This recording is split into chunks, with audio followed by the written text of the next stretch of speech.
Okay, now I'm going to move on to the talk on the balance between spiritual life, academic life, or career. You know what your academic life is, you know what your career life is. So in your academic life, you have an aim towards the end, what you want to achieve towards the end. So in your academic life, you go through different stages.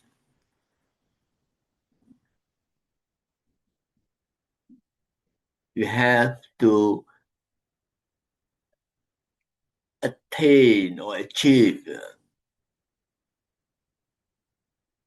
certain things within that time. You have to do what needs to be done.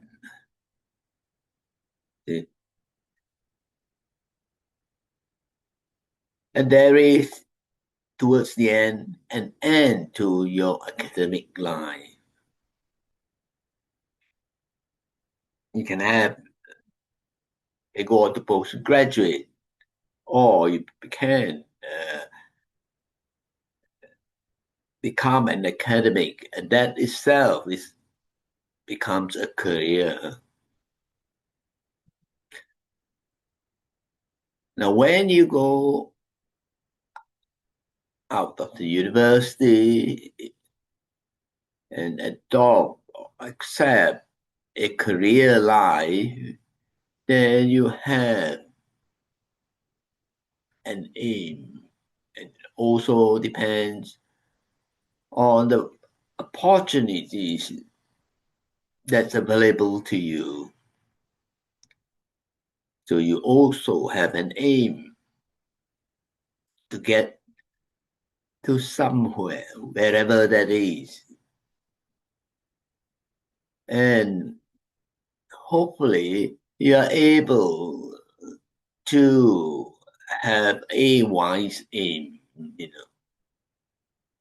It's the most important part of determining your career is that you want to contribute to society as well as improving yourself.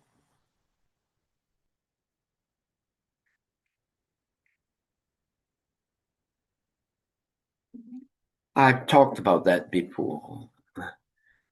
Now I'm going to talk about is balancing the spiritual life with either your academic life or career. Now, first of all, we have to understand what spiritual life is, how we define what a spiritual life is.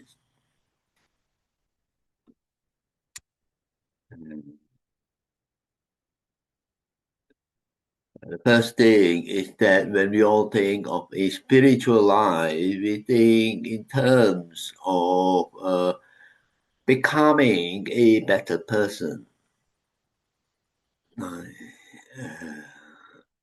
Or you can say becoming a purer being, becoming a harmless being, one who does no harm to others and to our own self.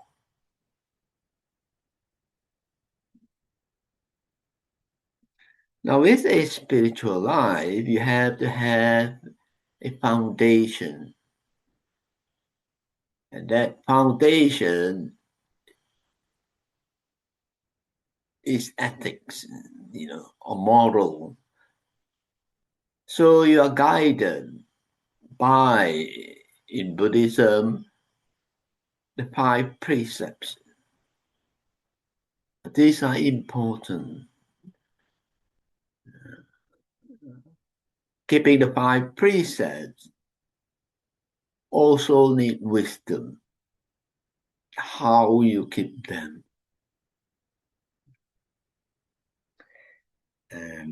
You must know that there's a difference between keeping it wholesomely and keeping it skillfully.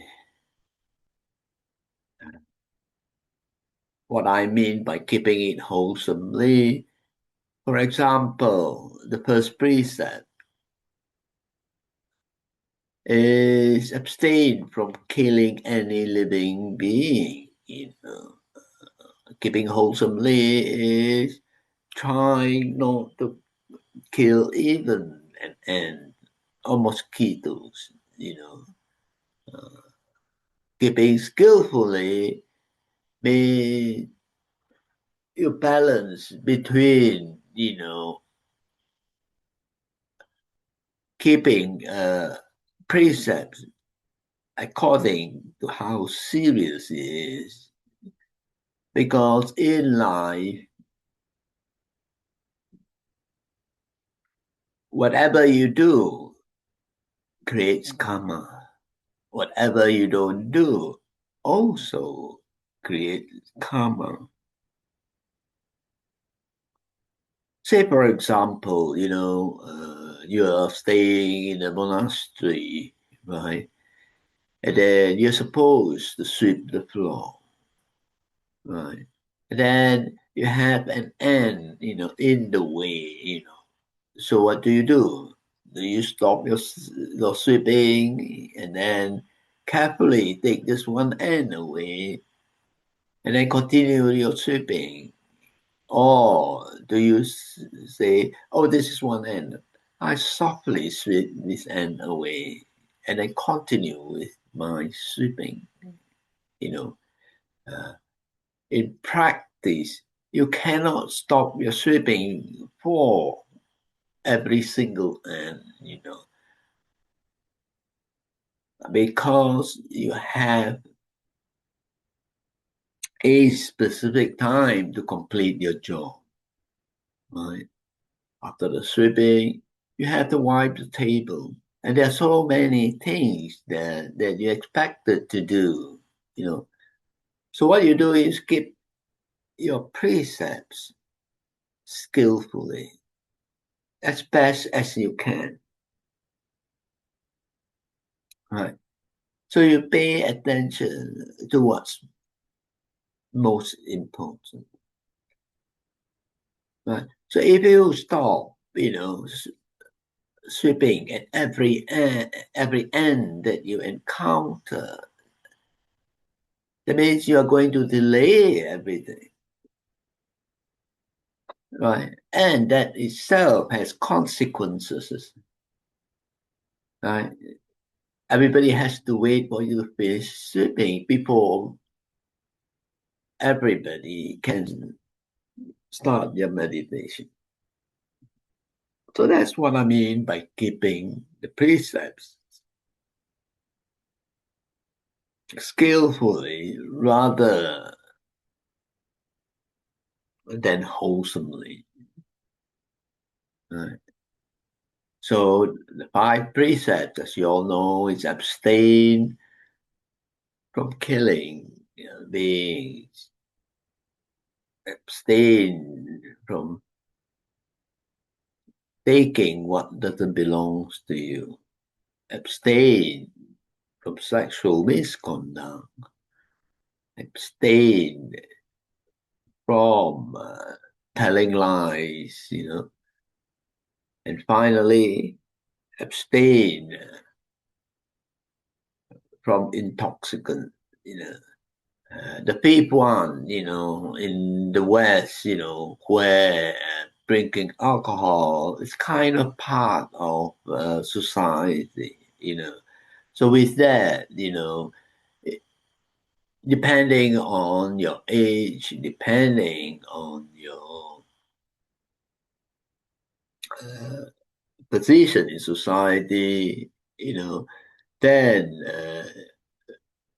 you have to drink sensibly, as a person living in the world.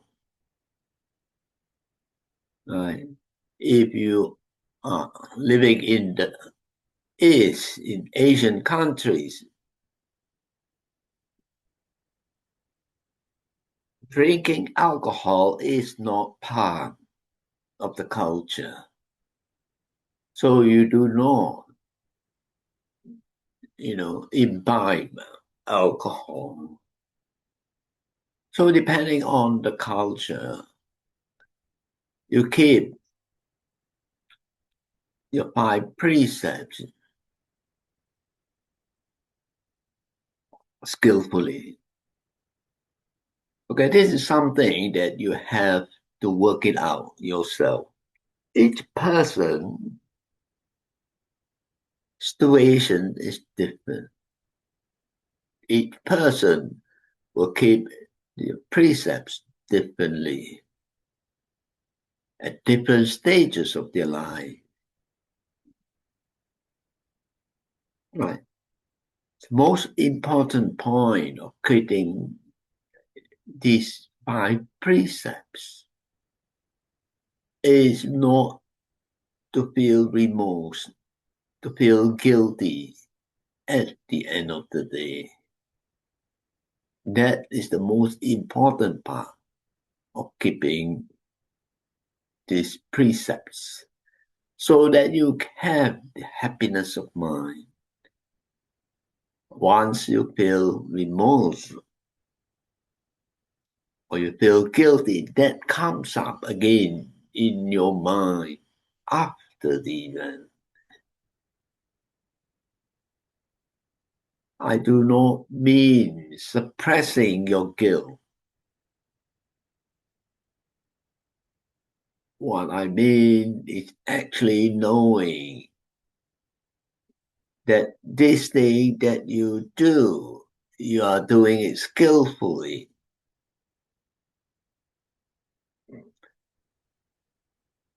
Changing your views about the consequences, right, of your action to suppress your guilt is not skillful.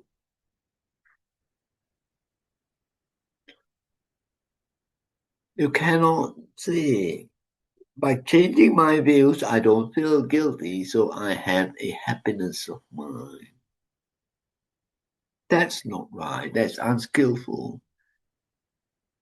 Somewhere within your heart, you know it is not right.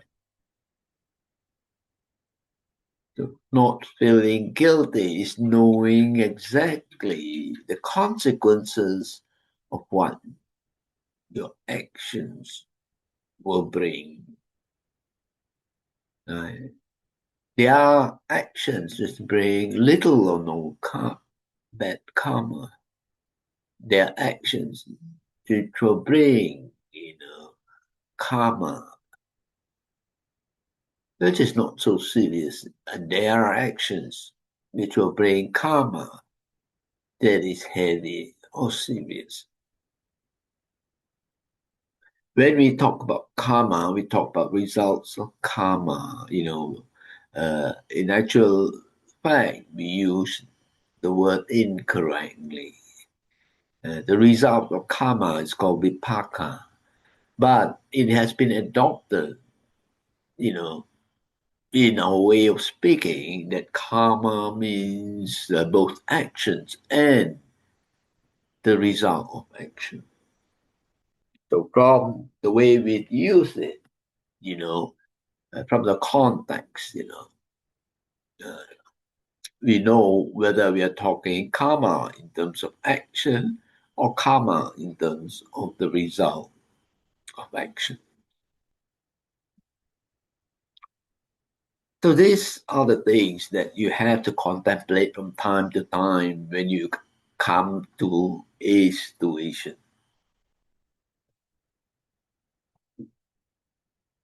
And if you can't resolve that doubt, whether it's skillful or not, you ask somebody who is wiser than you. You've got to make sure that person is wiser than you, right? And then you make the decision yourself. Because towards the end, it is you who will reap the karma for your action. Okay? So the first part of the spiritual life is keeping the precepts, having ethics. So you have happiness of mind. The second part is the foundation, is generosity. Generosity in Pali is called dana. That is important. Because when we perform an act of generosity, we are no longer thinking about ourselves. We are thinking in terms of others. Thinking about ourselves is selfishness. It is about self, about yourself, right? It is about what you can get. So generosity is one way in which, at that particular time, we think about others. Not generosity in just gifts, generosity in your time, generosity in what you can do for others, generosity in giving up your way of doing and doing it the other person's way when there is a conflict, provided whatever you do, it doesn't break the five precepts. Both of you, say for example, the two of you have a different view on the way which you want to do something, right? Or where you want to go, for a holiday. Yeah. So they can discuss about it, and then in the end, be the more generous person and give up your view. So when you do that, then there's less attachment to what you want. Less attachment to your own views. Your own view means your way of doing things.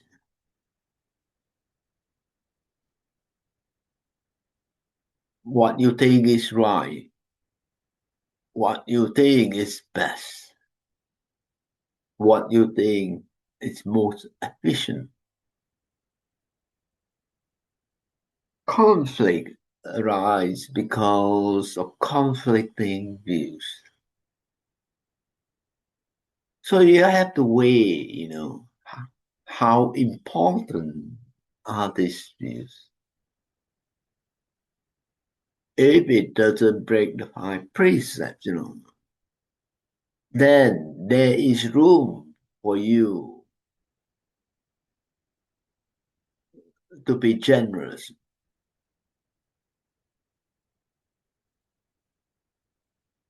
Right? So there is good karma or result from this generosity. People will say, you're easygoing, That's a compliment. Right? But then you are decisive when it comes to the important things. People respect you for that. When you say no, because people understand that you give way when it is not important. Right? But you stand up for what is important. So in generosity, this is the way, how you should conduct yourself. So when you're easygoing, everybody wants to partner with you, whatever it is, in business, or in going out, you know, or in any things that needs a company. So that's the second most important, generosity. Right. The third one that's important is truthfulness. You can say integrity, truthfulness. Right. In truthfulness, the most important thing is to admit when you are wrong. Right. That's the most important thing. If you say everything that I do is everybody's fault, then you're not going to improve any bit at all. It's only when you say this is my fault, this is my fault, then you have an opportunity to improve.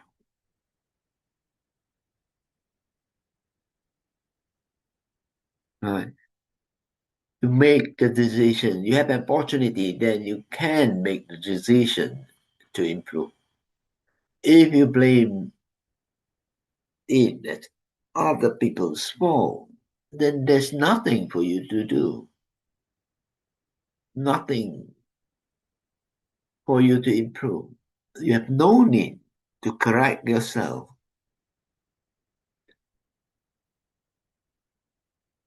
So we want to see, in every situation, whether it is our fault or not. You can conclude that in most situations, right, it is your fault.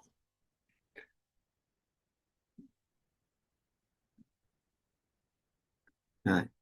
So you then in most situations you can try to find ways, of fixing it, of resolving it. So when you have this truthfulness, then only can you develop wisdom. Without this truthfulness, you cannot develop wisdom. You cannot improve yourself. You cannot purify yourself.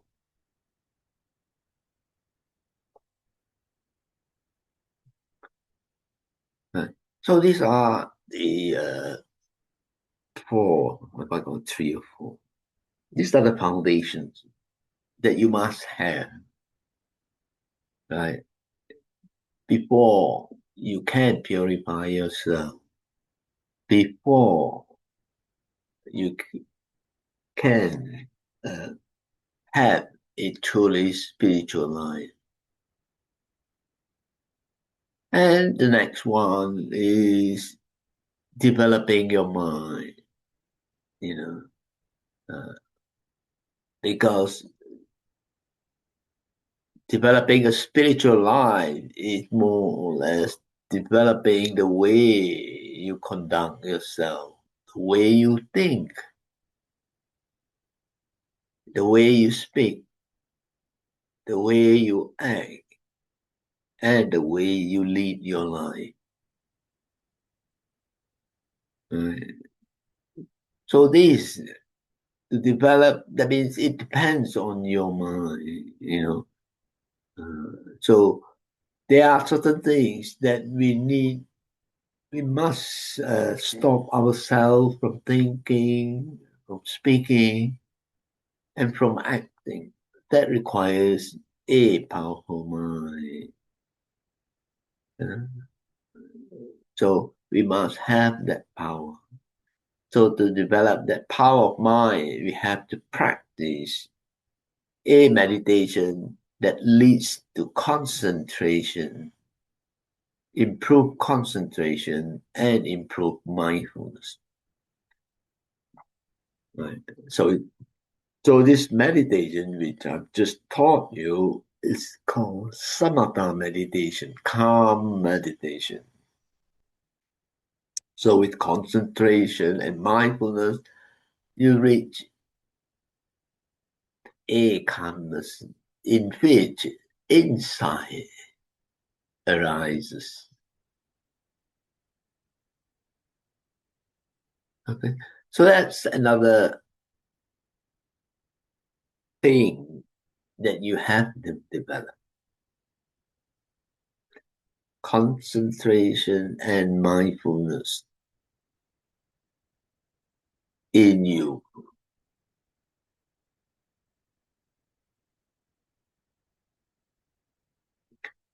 So when you have all this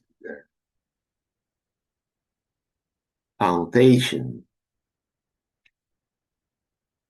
the only thing that requires you to spend time on is your meditation practice that improves your mind.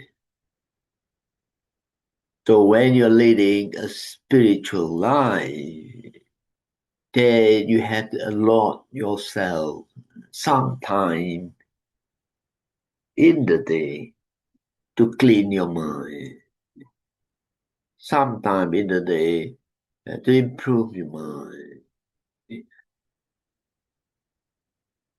So that's where the meditation is. Right? So whether you're doing walking meditation or sitting meditation, the walking meditation that I teach is you just walk and know and repeat to yourself left, right, left, right, left, right. So you walk up and down, and keep to the mantra left, right, left, right. That's focusing your mind, blocking everything out, and attaining concentration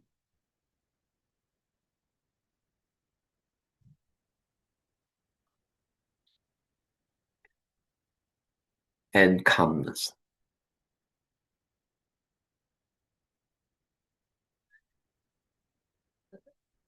So this is the first thing that you have allot yourself time to practice meditation. So at other times in your life, you have to keep the precepts. You have to learn to be generous. You have to be truthful. Okay. And being generous, truthful, and keeping the precept is something that you do in your waking life. Right.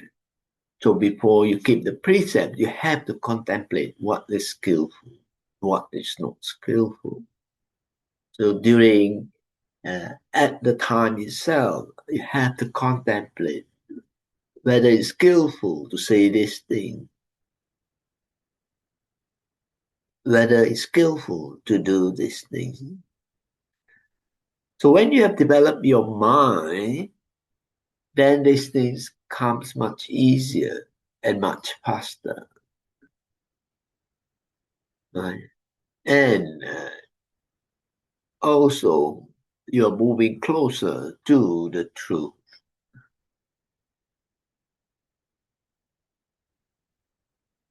So balancing spiritual life with academic or your career, the first stage is allotting time to do your practice, your meditation practice. So if you have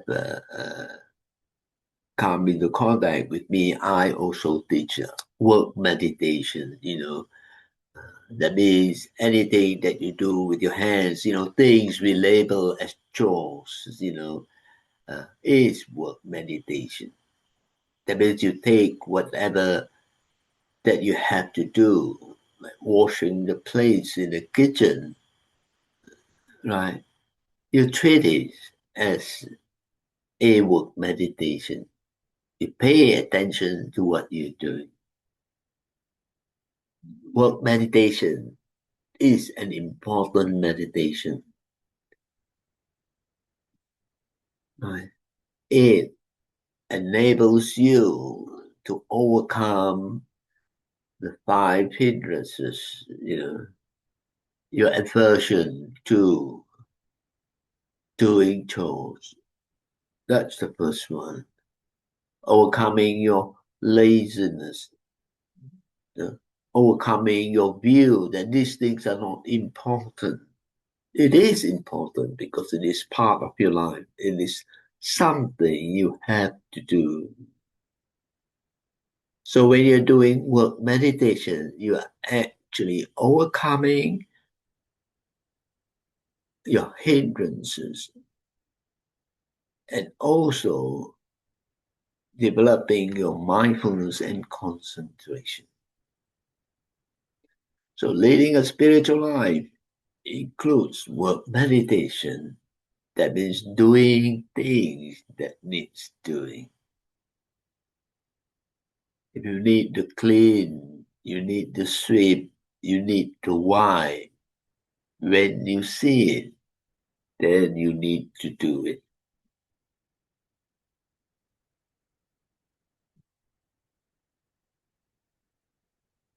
Right? That means you are a normal person.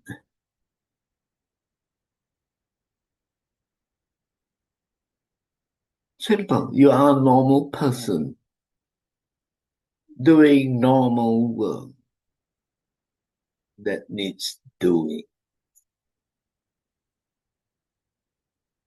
Most of the time, we are erratic. We are moody. We are unreasonable. We are stubborn. We are lazy. Right? So we want to be normal. Much easier state, much easier to say than done. What we're trying to do is be a normal person. That's the first thing. Don't be anything else. Leading a spiritual life is trying to be a normal person who can do everything normally without excess.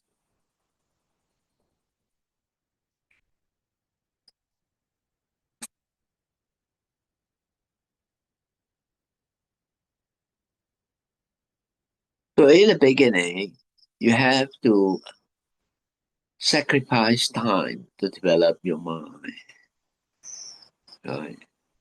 And throughout your daily life, you have to contemplate what is skillful, what is unskillful, and you do what is skillful. Whatever that is unskillful, you do not want to do. The important part is keeping your precepts. because it is unskillful when you break the precept, and there are consequences, when you do something that's unskillful. Have no doubt about this. When you do something that's unskillful, there is karma. Whether you reap it in this lifetime or in future lives, we do not know. But there are consequences. The same with skillfulness. Whatever you do skillfulness, there will be good karma. Your generosity, your keeping of precepts, your truthfulness will result in good karma. Your meditation, your walking meditation, your sitting meditation, or your working meditation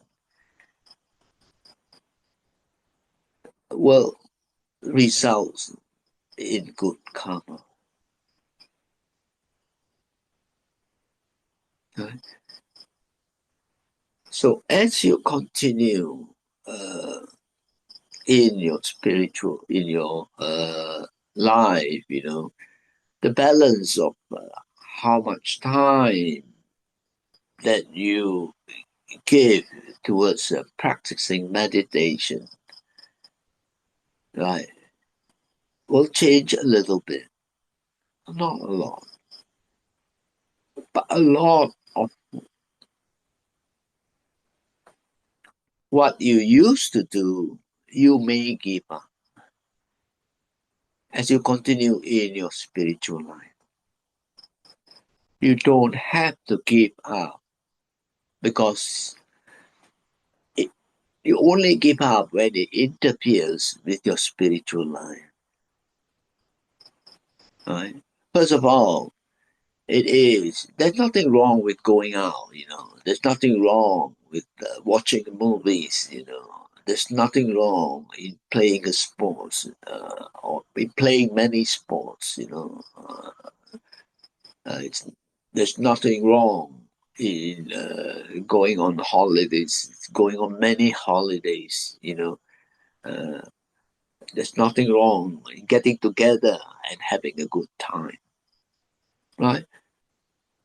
But as you continue to practice, you find that there are some of these things, that disturbs your practice, that disturbs your concentration, that disturbs your mindfulness. Right? So when that happens, then you have to give up. You have to give up some friends because it's not skillful to stay with them. Right? So it is giving up, more of giving up that you have to do as you continue in your life, as you continue to improve the purity of your spiritual life, as you continue to improve the morality or the ethics, of your spiritual life, So that's where the balance comes in, giving up, I'm not just talking about giving up just alcoholic drinks, So long as you drink, socially and responsibility, people always think that uh, alcohol is something that you have to give up. It is true that when you become drunk, then you speak irresponsibly. Yeah, that you behave irresponsibly. So you do not want to reach that state. That is important. Okay, what I'm talking about is more towards other things that like being truthful, telling lies, that kind of thing. You know, uh, those are important things. And those things that you have become attached to, those things that you become addicted to, that you have to give up. You know, so when we talk in terms of dependent origination, you know, we have to give up becoming, right? Becoming egoistic, right? All the becomings.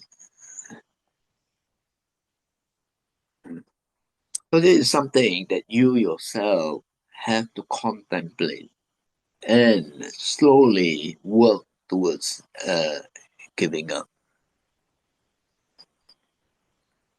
Okay? Now I'm going to stop here. There's about 15 minutes left. I will take any question. Thank you so much, Tanajan, for the talk. If the participants have questions, you can ask. Also, if the online participants have questions, feel free to unmute and ask or type in the chat. Tanajan, the question is when we have to take major life decisions, and sometimes when these decisions have a moral dilemma, how do we make the decision about something like career choice? Or okay, for things like career choice, if there is a moral dilemma related to this decision, how do we approach it? What's the? Let me have a look.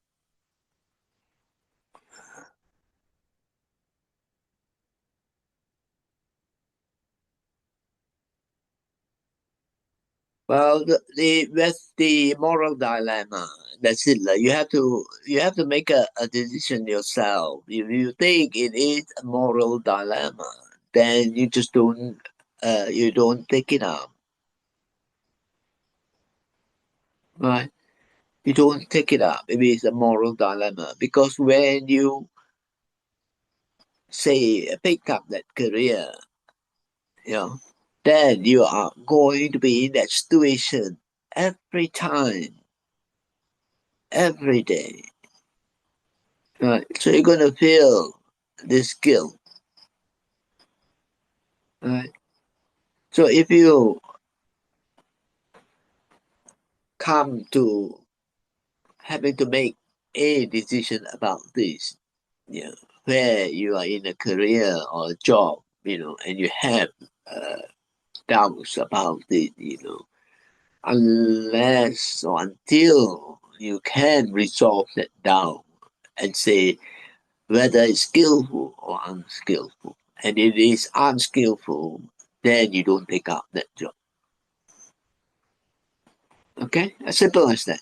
Because taking up that job means feeling guilty every time you go to work. Okay?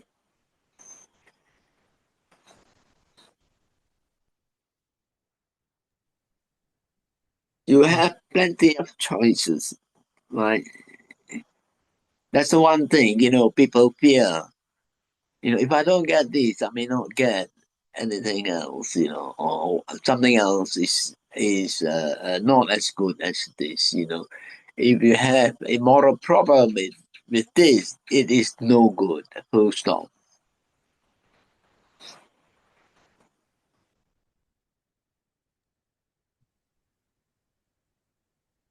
Thank you, Tanajan. Any more questions? Tanajan, the question is sometimes when we do study, we develop the habit of comparing ourselves with others. Yeah, in terms of career also, sometimes we compare with others and we feel we are behind others. So how do we let go of this habit, because it gives rise to suffering? Yeah. Uh,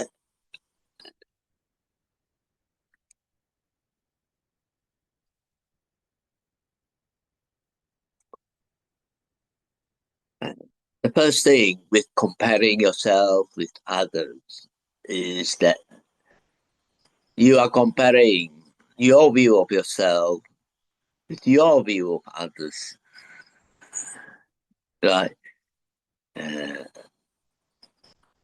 what you are comparing are just views, that's all, right? And views are not sure, right? So the views that you have of yourself, you have to say not sure. The views that you have of others, you say not sure, right? So you cannot compare one not sure with another not sure. That stops your comparing, right? So you have to accept that your view of yourself is not sure because it is just your tendency. If you are somebody who's optimistic, then you think good, good things about yourself. If you're somebody who's pessimistic, then you think bad things about yourself. It's the same thing. So you want to know your view of yourself is not sure. So you keep saying whatever you think of yourself, say not sure. Then when you start thinking of others, you say not sure as well. So when you have these two not sure, you don't compare at all. So you just do what needs doing now and stay with it. Because doing what needs doing now is very important. It creates a future karma, good future karma. If you don't do it, it doesn't create a good future karma. Doing what needs doing comes from inside, from from comprehending what the situation needs. Right? Doing what needs doing is different from doing what you want, which comes from desire. Doing what needs doing also opposes, right, uh, your aversion as well. You do not want to do this, but this needs doing. So you stay and you build your confidence, you build your energy to do what needs doing. Okay? So in terms of comparing, you want to say you're comparing something not sure with another thing which is not sure. The result is also not sure. Okay?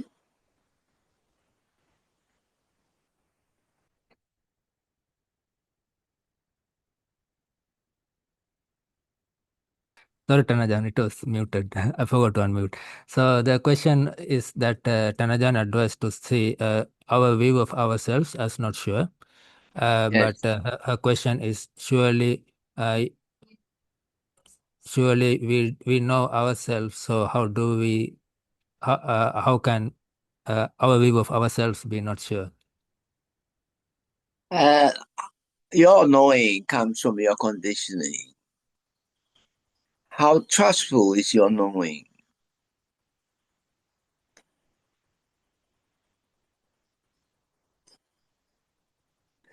Your knowing also changes with your mood.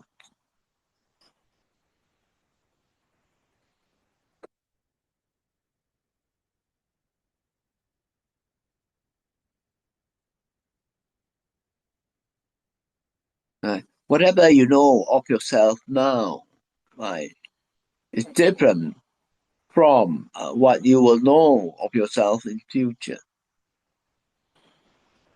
Whatever you know of yourself now is different from what you know of yourself in the past.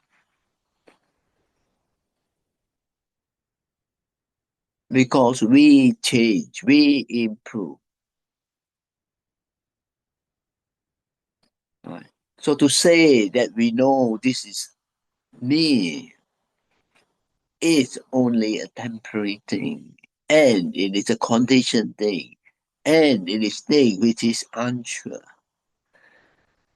So knowing that you are better than others because you compare yourself to somebody who is worse.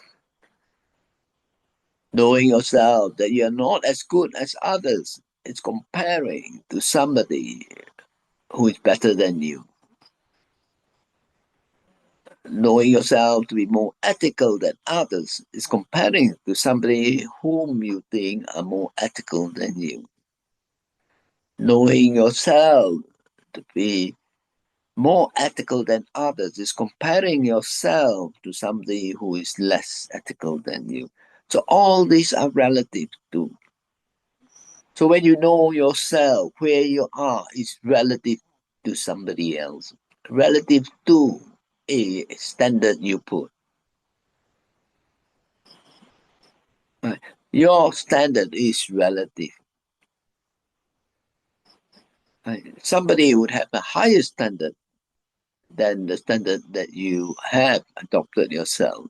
Somebody else would have a lower standard than the standard you have put up yourself to measure yourself or to come to know yourself.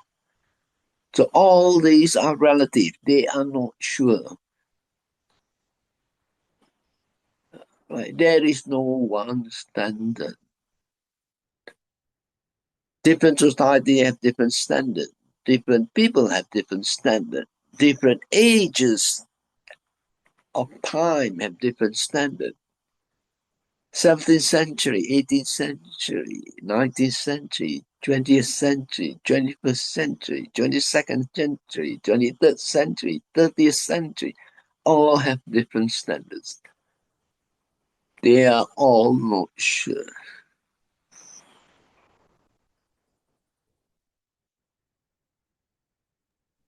Thank you, Tanajan. I wonder that Tanajan could clarify a bit about um, uh, balancing the two paths when the spiritual path is about letting go and the worldly path is about accumulating.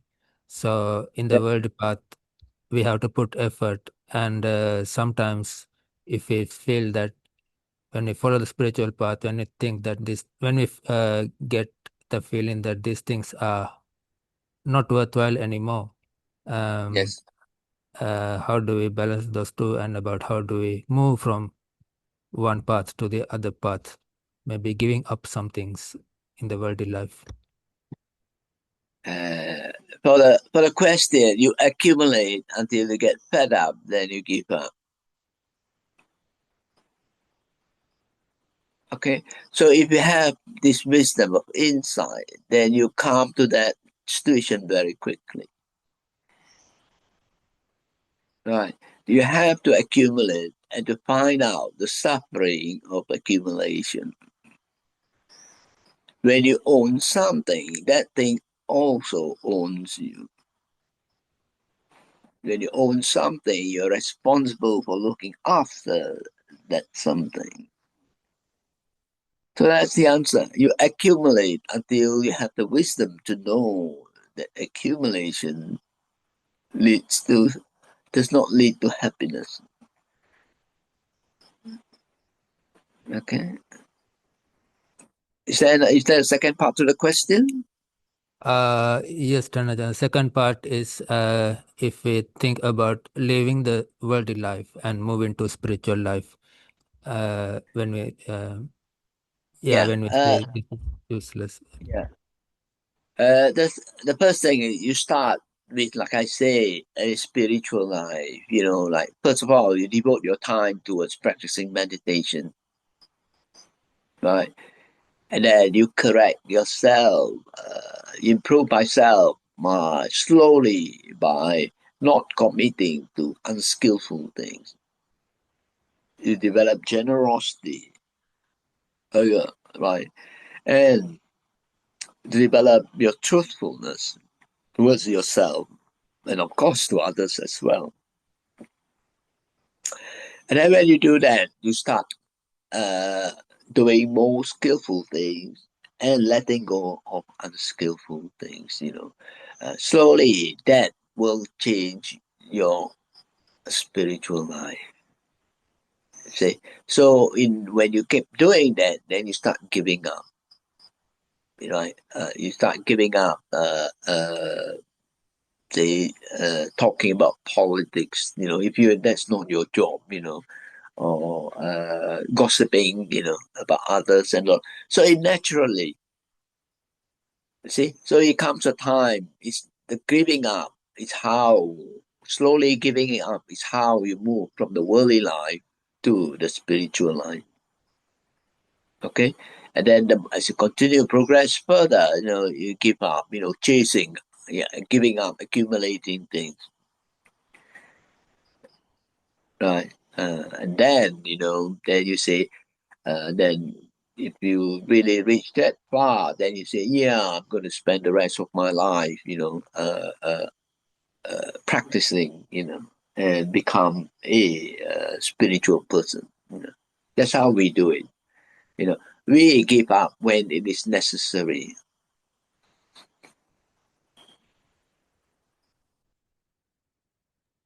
Okay, thank you very much, Tanaja. Any final questions? Any final questions from Zoom participants? Tanaja, and the question is, part of our practice is to be truthful. And if your career requires you to be tactful, and if it is difficult to be truthful in this career, how do we deal with that? I didn't quite hear. How can you be truthful when your career requires you to be more tactical and not truthful?